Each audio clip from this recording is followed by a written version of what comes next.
Nakisa sa one-day flower arrangement sa workshop ng pamahalaang lungsod ng Iriga ang 55 trainees ngayong araw na ginanap sa ICT Building, second floor sa Santa Cruz Sur, Iriga City.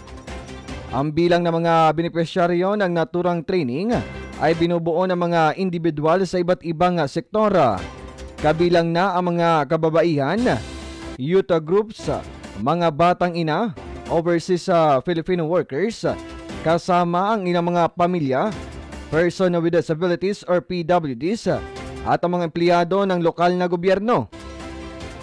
Ibinahagi ng isang florist at may-ari ng flower shop na si Miss Jennifer Buhner ang kanyang mga kaalaman at expertise sa flower arrangement upang mapalawak pa ang livelihood prospect ng mga dumudulog sa seminar.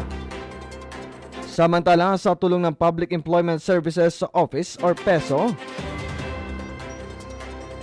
pinapangunahan ni Engineer Cynthia Audal ang inisyatibong ito ay naglalayong makapaghatid hindi lamang ng skill training kundi pati na ng career opportunities sa mga Irigeños.